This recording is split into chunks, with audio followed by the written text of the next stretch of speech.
Hello everyone, welcome back to my channel. আশা করছি তোমরা সকলেই ভালো আছো। আমার নতুন একটা ব্লগে তোমাদের সবাইকে স্বাগত। এখন বাজে সকাল 7:30, এখান থেকে আমার ব্লগটা শুরু হচ্ছে। তো ব্লগের সঙ্গে থাকো, দেখতে থাকো। একদম সকাল থেকে শুরু করে দিয়েছি। অনেক দিন ধরে এই মানি প্ল্যান্ট গাছগুলোর যত্ন করা হয় না। তো আজকে এই জল পাল্টিয়ে পাথর সার্ফ জল দিয়ে ধুয়ে আবার আমি গাছগুলোকেও কিন্তু আমি পরিষ্কার করে ধুই, কারণ একটা ধুলো পড়ে যায়। আর যেগুলো রান্নাঘরে থাকে, এটা যেমন আমার রান্নাঘরের গাছ, এটা আমার কিচেনের গাছ। এই গাছটা যখন রান্নাঘরে থাকে তেল ময়লা যায়, তার কারণে আমাকে সার্ফ দিয়ে মানি প্ল্যান্ট গাছগুলোকে ভালো করে ধুতে হয়। এই একটা, আর এটা আমার কিচেনের গাছ। এই দুটো যেখানে যার জায়গা সেখানে এগুলো রেখে আসবো। এটা আমার ডাইনিংয়ে থাকে দুটো মানি প্ল্যান্ট গাছ। এটা বুদ্ধর পাশে থাকে। একটু গাছ আজকে বেশি নিয়ে নিয়েছি, কারণ একটা গাছ কেটে বাদ দিয়ে দিয়েছি। আমার একটা বড় গাছ ছিল, সেই গাছটাকে কেটে বাদ দিয়ে দিয়েছি। তার কারণে আমি অনেকটা গাছ আজকে পেয়েছি, কারণ অনেক বয়স হয়ে গেছে, যার কারণে পাতাগুলোর ভালো নেই। আমার সিঁড়ির ওইখানেও আরও 3-4টে গাছ আছে, সেগুলো অবশ্য মাটির, তার কারণে ওগুলো জল পাল্টাতে হয় না।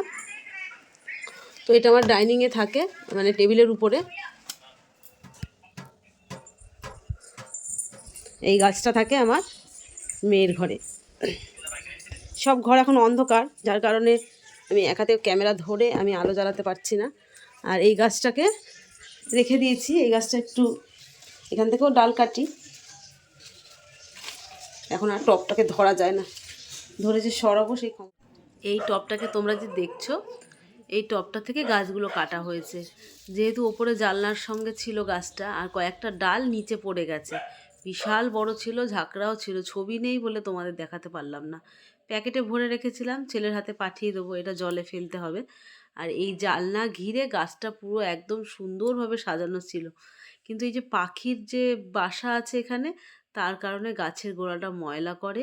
এর জন্য আমার পরিষ্কার করতে হলো। জানলাটা ভীষণ ময়লা হয়। এই যে টুকরো টুকরো মাটিতে গাছ, এগুলো শুধু বাইরের দিকে থাকে। আর ইনডোরে যেগুলো রয়েছে, মানে যেগুলো টেবিলের পরে, ওই সব জায়গায় থাকে জলের মধ্যে।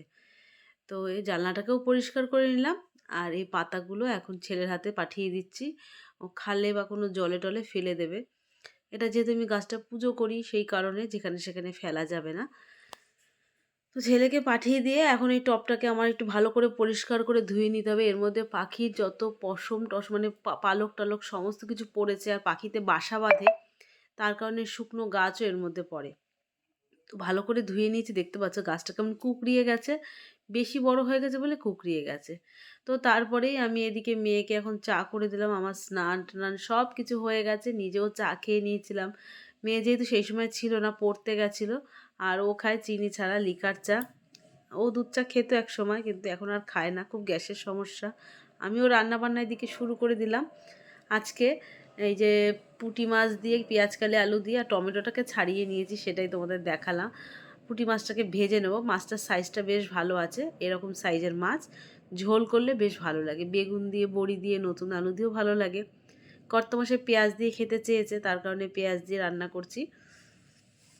আর আলু সেরকম একটা খায় না বলে কোনো রকম ছোট্ট একটা আলু পাতলা করে কেটে নিয়েছি। টমেটো না যতই ভালো করে কাটো না কেন, টমেটোর যে খোসাটা ওটা না সেদ্ধ হয় না।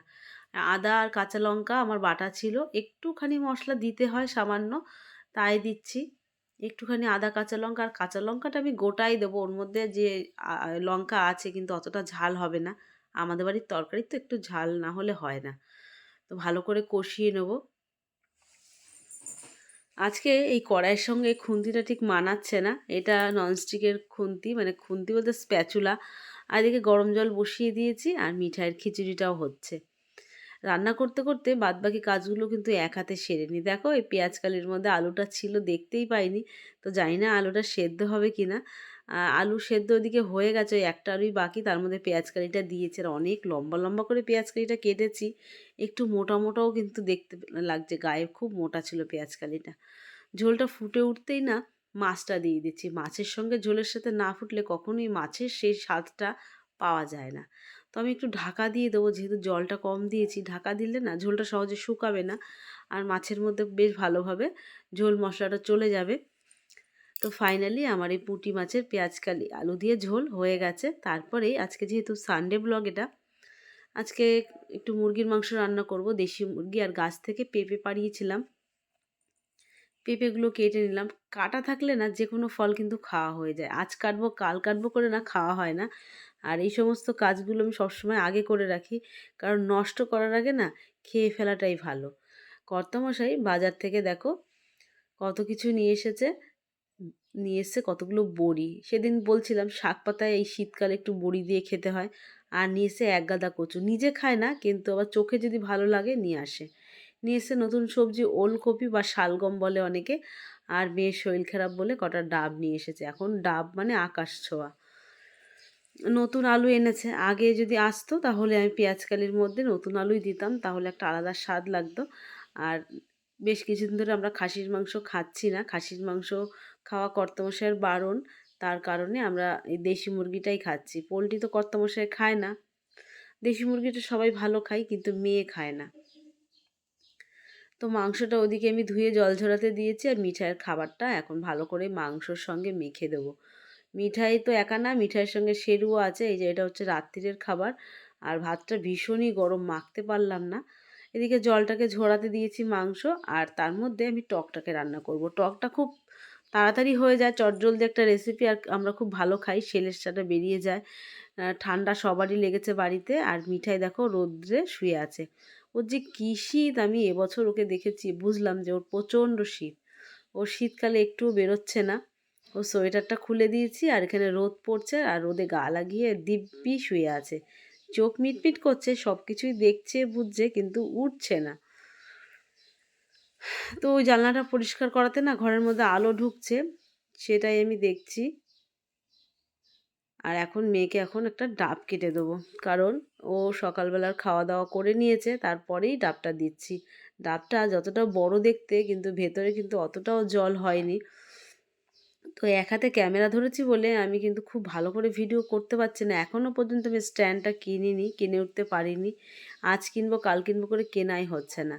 ফোন হাত থেকে রেখে তারপরে ভিডিও করছি এইভাবে। মেয়ের যেহেতু সকালবেলা পড়া ছিল, তো অনেক সকালে উঠতে হয়েছে, আর এই টাইমটা একটু ঘুম পায়। স্কুলে চলে গেলে তো আর কোনো কথা নেই, বাড়ি থাকলে একটু ঘুম ঘুম পেয়ে যায়। আমি এখন মাংসটা রান্না করছি নতুন আলু দিয়ে। আর নতুন আলু দিয়ে রান্না করলে একটা উপকার কি, মাংসের ঝোলটা কখনোই গাঢ় হবে না, পুরোনো আলুর গা ভেঙে ভেঙে পড়ে যায়। তো দেশি মুরগি রান্না করার জন্য এখানে সমস্ত মশলা, এর মধ্যে কিন্তু লবণ হলুদ সব কিছু দিয়ে একসঙ্গে মশলা করি, তাতে আমার কাছে মনে হয় খুবই সুবিধা হয়। তো দেখো আমার রান্নাটাও হয়ে গেছে, দেশি মুরগির ঝোল করিনি, একটু গা মাখা করেছি। তো বন্ধুরা আজকের ভিডিওটা এই পর্যন্তই। ভিডিওটা আর বেশি লম্বা করলাম না। আজকের ভিডিও দেখে যদি তোমাদের কোনো অংশ ভালো লেগে থাকে, তো একটা লাইক করে দিও, কমেন্টের মাধ্যমে তোমাদের মতামত জানাতে পারো। দেখা হচ্ছে পরের একটা নতুন ভিডিওর সঙ্গে। Thank you for watching. সবাই ভালো থেকো, সুস্থ থেকো।